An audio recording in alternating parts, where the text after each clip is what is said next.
आप सबका एक बार फिर इस कार्यक्रम में पुनः स्वागत। दीदी, हमने बहुत अच्छी चर्चा की अभी तक। अब मैं ये जानना चाहता हूँ और हमारे दर्शक भी ये ज़रूर जानना चाहेंगे, परमात्मा और आत्मा में क्या अंतर है? जो ह्यूमन बॉडी में आत्मा आती है वो क्या है और परमात्मा कौन है? वास्तव में आत्मा और परमात्मा, अगर ये दो शब्द देखें तो दो शब्द ही सिद्ध करते कि अलग है जी। लेकिन परमात्मा में आत्मा शब्द भी आता है। तो परमात्मा का अगर शब्द का संधि विच्छेद करें तो परम प्लस आत्मा। परमात्मा भी आत्मा है लेकिन परम है। किसमें परम है? परम है ज्ञान, गुण, शक्तियाँ, कर्तव्य, इन सब में परम है। जैसे किसी व्यक्ति को हम कहते हैं ये बड़ा आदमी है, तो बड़ा आदमी का मतलब कोई साइज में लंबा हो ये ज़रूरी नहीं है, परंतु वो अपने ज्ञान में बहुत ऊंचा है, पोजीशन में ऊंचा है, धन में ऊंचा है, अथॉरिटी में ऊंचा है, तब उसको कहते हैं ये बड़ा आदमी है। इसी प्रकार हम परम आत्मा जब शब्द कहते हैं, अर्थात परमात्मा वो ज्ञान का सागर है, शांति का सागर है, प्रेम का सागर है, लेकिन वो है आत्मा, सर्व गुणों का वो सागर है, सर्वशक्तिमान है। परंतु वो किस लिए परम शब्द कहते? क्योंकि ऊंचे से ऊंची आत्माएं और न्यारे से न्यारी आत्माएं। ऊंचे से ऊंचा इस हिसाब से कि परमात्मा का कोई माता पिता नहीं, कोई शिक्षक नहीं, कोई गुरु नहीं, इसलिए परम आत्मा माना जो सबसे ऊंचे से ऊंची आत्माओं। और परम का अर्थ ये भी कि उनके समान भी कोई नहीं है जी। परम मीन सुप्रीम, तो उनसे ऊंचा तो कोई नहीं लेकिन उनके समान भी कोई नहीं। अर्थात हम आत्माएं और परमात्मा में एक बहुत बड़ा अंतर है कि हम आत्माएं जन्म मरण के चक्र में आती है, परमात्मा इस चक्र में नहीं आता, इसलिए उनको अजन्मा, अकर्ता, अभोक्ता कहा जाता है। और हम आत्मा इस चक्र में आती है तो पाप आत्मा, पुण्य आत्मा, धर्म आत्मा, महात्मा, देव आत्मा तक बन सकती है, लेकिन परम आत्मा हम बन नहीं सकते। परम आत्मा तो सदा ही परम है जी। इसलिए दीदी, जहाँ पर अब परमात्मा की हम बात करते हैं तो इसका मतलब है उनका फिर फिजिकल स्ट्रक्चर भी होगा जहाँ वो रहती होगी परमात्मा। जैसे आत्मा का एक स्ट्रक्चर में वास करती है, वैसे ही परमात्मा का भी एक स्ट्रक्चर होना चाहिए जहाँ पर वो वास करती है। तो हाँ, इसमें हम कहते हैं आत्मा और परमात्मा में समानता भी बहुत है और अंतर भी बहुत है। समानता क्या है? जैसे आत्मा ज्योति बिंदु स्वरूप है, परमात्मा भी ज्योति बिंदु स्वरूप है। दूसरी समानता है कि एक ही धाम है। हम आत्माएं भी इस शरीर में आती है, ये कोई परमानेंट शरीर तो नहीं है, नहीं तो टेम्पररी है। जैसे कोई टेम्पररी किसी जगह पर जाता है, एक टेम्पररी मकान लेता है, पेइंग गेस्ट के रूप में रहता है या किराएदार रहता है, वो किराया देता है लेकिन जब काम पूरा हुआ चला जाता है।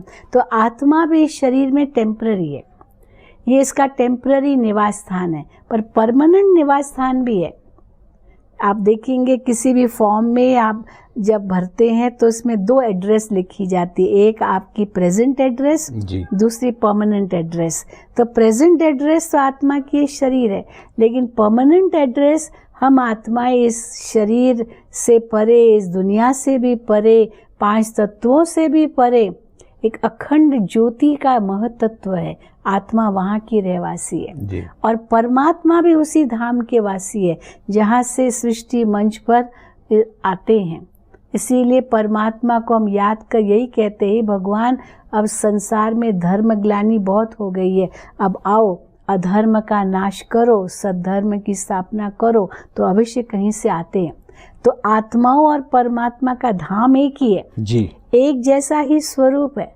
और गुण भी वास्तव में गुणवत्ता वही है, जो परमात्मा की गुणवत्ता है आत्माओं की भी वही है गुणवत्ता। वो शांति का सागर है, आत्मा शांति स्वरूप है। जो ईश्वर के गुण वो आत्मा के भी गुण है, इसीलिए आत्मा को परमात्मा का अंश समझ लिया, क्योंकि अंश रूप में आत्मा के अंदर वही गुण है जो ईश्वर के गुण है। अब जो ये धाम है दीदी, ये कहाँ पर धाम है? ये क्या हमारे दारातल पर है, आकाश में है, पाताल में है, क्योंकि जब भी हम परमात्मा को याद करते हैं तो अक्सर हम ऊपर की तरफ याद करते हैं जी। तो फैक्ट क्या है एक्चुअल में, कहाँ पर ये धाम है जहाँ पर ये परमात्मा रहते हैं, या जहाँ से ये आत्मा पूरी एनर्जी के सारे जो छोटे छोटे ये बिंदु है हमारी तरफ आते हैं? वास्तव में परमात्मा ने अपने धाम की एड्रेस खुद ही बताई है जी। कि जहाँ ये सूर्य, चांद, सितारों का प्रकाश नहीं पहुँचता है वो मेरा धाम है। अब ये जितने भी हम यहाँ की बात कर रहे हैं, आकाश है, पाताल है, पृथ्वी है, या चंद्रलोक है, सूर्यलोक है, या जो कुछ भी कहते हैं, ये सब एक ब्रह्मांड के अंदर, मानो पंच तत्वों के अंदर है। ये एक ही लोक है। लेकिन इस लोक के पार भी एक दुनिया है, वो अखंड ज्योति का एक महतत्व, जिसको हम ब्रह्मलोक कहते हैं, शांति धाम कहते हैं, मुक्ति धाम कहते हैं। वो प्रकृति से परे है। It is beyond physical matter. वो स्पिरिचुअल एक डोमेन है। जिस स्पिरिचुअल डोमेन में, या मानो वो एक लेवल है जिसमें आत्माओं का निवास स्थान है। परमात्मा का भी स्थान वही है। Sum total of energies. हाँ, टोटल एनर्जी, टोटल एनर्जी कहो या वो धाम कहो, वो जो ब्रह्म लोक है वो भी एक स्व प्रकाशित धाम है। और कई संतों ने, सन्यासियों ने उसका अनुभव किया। जब हम कहते हैं अहम ब्रह्मास्मि, माना हम उस ब्रह्म तत्व के रहवासी हैं, वहाँ से सृष्टि में आए हैं, फिर आत्माओं को वापस जाना है। परमात्मा भी उसी धाम के वासी है और परमात्मा उसी धाम से यहाँ आते हैं। इसलिए तो हम कहते हैं भगवान अपना आकाश सिंहासन छोड़ के धरती पर आओ। तो आकाश सिंहासन कोई आकाश में नहीं बैठे हैं, लेकिन वो 5 तत्वों से पार उस छठे महतत्व के वो रहवासी है। तो आत्माओं का भी वही धाम है, परमात्मा का भी वही धाम है। दीदी, हम जब दारातल को देखते हैं, यहाँ अनेकों मंदिर है, पूजा घर है, मूर्तियाँ बनाई गई है और चित्र बनाए गए हैं। तो भगवान शिव को भी एक हाथ में त्रिशूल, यहाँ से गंगा, जटाओं में गंगा, और नीचे उनके सर्प लगे हुए हैं, डमरू है। एक तो ये ऐसे हमें चित्र मिलते हैं, लिंग मिलते हैं, बहुत सारे पत्थर के जो स्टोन के लिंग बनाए जाते हैं। विष्णु को अलग रूप में दिखाया गया है कि वो पानी में बैठे हैं, वहाँ पर लक्ष्मी है। राम को अलग रूप में दिखाया गया, कृष्ण को अलग रूप में दिखाया गया है, हनुमान को अलग रूप में दिखाया गया है। हम हिंदू धर्म की अगर बात कर ले तो जब ये धाम हमारा एक सोर्स ऑफ एनर्जी है, स्पिरिचुअल एनर्जी है, जहाँ से हम लोग सब एनर्जी प्राप्त करते हैं आत्माओं के रूप में, तो फिर ये हमें साकार रूप में परमात्मा को बनाने की आवश्यकता क्या थी? क्या ये किसी की कल्पनाएं हैं या ये सचमुच भगवान शिव ऐसे ही हैं, पार्वती के साथ है, गणपति के साथ है? ये एक बहुत बड़ी भूल कर दी है जी। जो परमात्मा, जो निराकार है, ज्योति स्वरूप है, सदा शिव है, कल्याणकारी है, दाता है, जिसकी महिमा अपरम अपार है, उसको कैसे आकारी यानी शंकर के साथ भेंट कर दिया। वास्तव में शंकर के लिए तो कहा जाता है वो तो विनाशकारी है जी, तपस्वी दिखाया है। तो तपस्वी दिखाने से सिद्ध होता है कि वो किसी और का ध्यान कर रहा है। तो ध्यान किसी और का माना वो उनसे ऊंचा है। तो शंकर वास्तव में 3 देव हम कहते हैं, ब्रह्मा, विष्णु और शंकर। तो शंकर को विनाशकारी दिखाया और शिव को कल्याणकारी कहते हैं। तो वास्तव में देखा जाए परमात्मा तो शिव है, शंकर का एक ही कार्य है विनाश का, और परमात्मा शिव के तो 3 कार्य है, ब्रह्मा, विष्णु, शंकर द्वारा स्थापना, पालना और विनाश कराना। देव महादेव कहते हैं, लेकिन शिव के लिए कहते हैं देवों के भी देव। इसलिए शिव परमात्मा तो तीनों से ऊपर है। ब्रह्मा देवताय नमः कहेंगे, विष्णु देवताय, शंकर देवताय नमः, महादेव, पर परमात्मा को कहेंगे देवों का भी देव। दीदी, अभी हमने चर्चा की, आपने ये कहा कि भगवान शिव जो है वो परमात्मा है और वो बिन है, और जो यहाँ सृष्टि को चलाने वाले देव है वो ब्रह्मा, विष्णु और शंकर है। तो क्या अगर वो सोर्स ऑफ एनर्जी है तो इनकी कल्पना करना ज़रूरी है क्या? क्योंकि वो तो ये भी तो समझ सकते हैं कि वो ऑटोमेशन से ही ये सब संसार बनाता है और उसके बाद नष्ट करता है। नहीं, संसार बनाना नष्ट करना ये नहीं होता है जी संसार तो अनादि और अविनाशी है। जी आत्मा भी अनादि अविनाशी है, परमात्मा भी अनादि अविनाशी है, और ये प्रकृति भी अनादि अविनाशी है जो चक्र के रूप में घूमती है। सतयुग, त्रेता, द्वापर और कलयुग, फिर कलयुग के बाद फिर सतयुग आएगा। लेकिन कलयुग से सतयुग बनाने के लिए परमात्मा को इंटरवीन करना पड़ता है। जैसे रात को सवेरा बनाने लिए सूर्य को उदय होना पड़ता है, वैसे परमात्मा के लिए क्या कहते हैं, ज्ञान सूर्य प्रगट्या अज्ञान अंधेर विनाश। तो परमात्मा ज्ञान सूर्य, वो ज्ञान हमें दे करके अज्ञान अंधकार दूर करते हैं, जिससे फिर सतयुग आता है। तो इसीलिए ब्रह्मा के द्वारा ये करते हैं। इसलिए परमात्मा ने जिसके तन में प्रवेश करके ये ज्ञान दिया उसका नाम रखा ब्रह्मा जी। तो इसलिए हम यही बताते कि अब शिव परमात्मा ब्रह्मा द्वारा फिर से नई सृष्टि की रचना कर रहे हैं।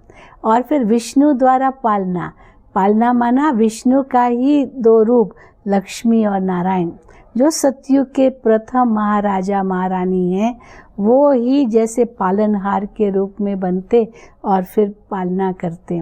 और अंत में फिर विनाश चाहिए, तो शंकर को तपस्वी रूप दिखाया। वास्तव में परमात्मा में कहते ये तपस्वी रूप तुम्हारा यादगार है।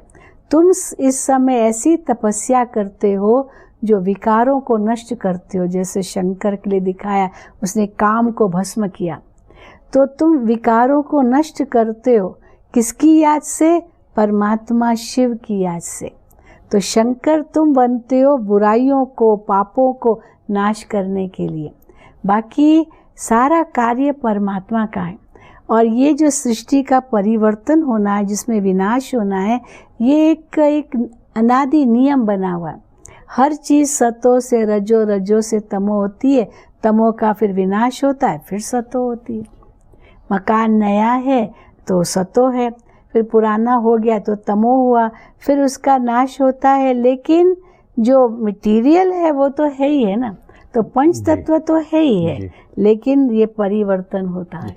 जो ब्रह्मा विष्णु और शंकर है, क्या ये फिजिकल रूप में ह्यूमन बॉडी में है? हाँ, ये आप बड़ा अच्छा प्रश्न किया कि वास्तव में ब्रह्मा फिजिकल रूप में ज़रूर है, क्योंकि ब्रह्मा को हमेशा आप देखेंगे दाढ़ी मूछ दिखाई है, बूढ़ा व्यक्ति दिखाया है। ये बूढ़ा व्यक्ति सिद्ध करता है वो मनुष्य रूप है। और जो विष्णु है उनको तो देवता रूप दिखाते हैं, क्योंकि जल में दिखाते हैं, क्षीर सागर पर लेटा हुआ दिखाते हैं। तो क्षीर सागर का अर्थ है प्लेंटिट्यूड, जहाँ पर बहुत कुछ उपलब्धि है, बहुत धन है, बहुत संपत्ति है, बहुत वैभव है। तो विष्णु माना सतयुग, विष्णु माना वो श्रेष्ठ मानव जो देव रूप में सृष्टि पर है। तो विष्णु को ऐसे चार भुजा दिखाते, ऐसे चार भुजा तो कभी किसको होती नहीं, दो भुजा ही होती है। पर ये लक्ष्मी नारायण का कंबाइंड रूप है, पवित्र प्रवृत्ति मार्ग का ये सूचक है विष्णु। और उसी का ही फिर ये यादगार हम देख रहे हैं, विष्णु पालनहार। और शंकर माना अब दिखाया उनको हिमालय पर वो तपस्या कर रहा। अभी कोई व्यक्ति वस्त्र नहीं पहने और ऐसे हिमालय पर तपस्या करे, सांप गले में, और ये सब वास्तव में इसका आध्यात्मिक रहस्य है जी। इस प्रकार से कोई स्थूल बात है नहीं कि वहाँ पर हिमालय में कोई बैठा है, कैलाश पर्वत पर ऐसे तपस्या कर रहा है। ये आत्मा की तपस्या की बात है। और वस्त्र नहीं माना देह रूपी जो वस्त्रों का अभिमान है, वो देह अभिमान नहीं है, इसलिए वस्त्र नहीं दिखाए। सांप को वश में करके अपने गले का हार बनाया, माना विकारों को अपने वश करने का एक स्वरूप है। तो इसीलिए ये जो भी बातें हैं ये सब प्रतीक रूप में हैं, ये ऐसे है नहीं। मानो चंद्रमा भी दिखाते तो ये अंग अंग जिनका शीतल है चंद्रमा की तरह जी। और जो खाल दिखाई है वही चीते की खाल पर बैठा हुआ है, तो ये भी मानो देह अभिमान को वश किया है, आत्म अभिमानी स्थिति है। तपस्या की स्थिति है, परमात्मा की स्मृति है, और इंद्रियों को शीतल किया हुआ है, विकारों को जीता है, वो तपस्या की है। पर किसका ध्यान किया है? उसी निराकार ज्योति स्वरूप शिव का, जिसके आधार से आत्मा का शुद्धिकरण होता है जी। और शुद्धिकरण होकर के फिर ये कलयुगी सृष्टि का विनाश होता है, फिर सतयुगी सृष्टि में मानव ही देव बनता है। ये जो देवी देवताएं दिखाते हैं, ये आप ही पूज्य, आप ही पुजारी बन जाती है। हम ही पूज्य थे, फिर हम ही इस समय आत्माएं पुजारी बन के अपने ही पूज्य रूपों की पूजा करते हैं। तो भारत में जो 33 करोड़ देवी देवताएं दिखाए हैं, ये सब हम मनुष्य आत्माएं हैं जो इतनी ऊंच थी। अब हम इतना नीचे गिरे हैं अपने कर्मों से, क्योंकि खुद को भूल गए, ईश्वर को भूल गए, जीवन का लक्ष्य भूल गए, सब कुछ भूल गए। अब परमात्मा हमको फिर से याद दिला रहे हैं, और जैसे हमें स्मृति आती है, हमारा जीवन फिर से ऊंचा बन जाता है जी। यही वास्तव में आध्यात्मिक ज्ञान है, जिससे आत्मा की जागृति होती है, और ये जन्म भी हमारा बहुत ऊंच बन जाता है।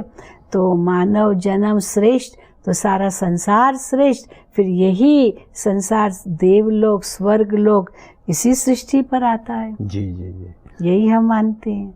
तो ये जो जैसे हम ये कहते हैं कि स्वर्ग है, नर्क है, वो है अलग अलग कहीं पर जगह में फिजिकल फॉर्म में है कि ये इसी संसार में सब होता नहीं, है? हम कहते हैं इसी संसार में स्वर्ग भी है, नर्क भी, लेकिन अलग अलग समय पर है। जी। जैसे दिन है तो रात नहीं है ना, वहीं पर तो रात नहीं है, केवल दिन है। फिर रात है तो वहीं पर दिन नहीं है। जी। तो हम कहते हैं सतयुग और त्रेता युग ये दिन है, ये स्वर्ग है। फिर द्वापुर और कलयुग ये रात है, ये नरक है। तो ऊपर और नीचे का मतलब है, अगर हम इसको सीढ़ी का रूप बताएं तो हम कह सकते हैं जो ऊपर के 2 युग है वो स्वर्ग है, और नीचे के जो 2 युग है वो नरक है। फिर नरक ही बदलकर स्वर्ग बनता है, यानी ये संसार बदल करके एक सुखमय संसार बन जाता है, वो स्वर्ग बन जाता है। दीदी, बहुत ही सरलता से आपने हर बिंदु पर चर्चा की, रोशनी डाली। हमारे जीवन में राजयोगा क्यों इम्पोर्टेंट है? क्यों राजयोगा करना चाहिए? बहुत ज़रूरी है, क्योंकि राजयोग से हम अपने जो पाप हैं, विकर्म हैं, बुराइयां हैं, इन सब को हम दग्ध करते, ख़त्म करते हैं। राजयोग माना आत्मा का परमात्मा से संबंध जी। अब ये संबंध इतना श्रेष्ठ संबंध है, जिससे आत्मा ने जो भी पाप किए वो सब खत्म होते। ये योग की अग्नि है, इसको हम योगाग्नि कहते हैं, जिसमें पाप भस्म होते हैं, आत्मा का शुद्धिकरण होता है, और आत्मा शुद्ध होकर के कैसे फिर वापस घर जाती है, परम धाम, शांति धाम, मुक्ति धाम। फिर वहाँ से सतयुगी दुनिया में जो संसार बदलकर सतयुग बन जाता है, इसमें आत्मा आती है। जी जी जी। अब ये एक सारा राज है जो भगवान ने हमको रिवील किया है जी, और हम ये इस दुनिया को बताना चाहते हैं कि अब परमात्मा ने ये बातें कही है, अब पहचानो अपने आप को, जीवन के लक्ष्य को समझो और अपने जीवन को ऊंच बनाओ। तो बहुत ही अद्भुत सारवर्धक चर्चा रही आज राजयोगिनी दीदी के साथ में। हमने बहुत सारे बिंदुओं पर आज चर्चा की, जो बहुत सारे प्रश्न थे, सरलता से दीदी ने हर प्रश्न का उत्तर दिया और एक्सप्लेन भी किया लॉजिकल सेंस में कि किस तरीके से आपके जीवन में बदलाव आ सकता है।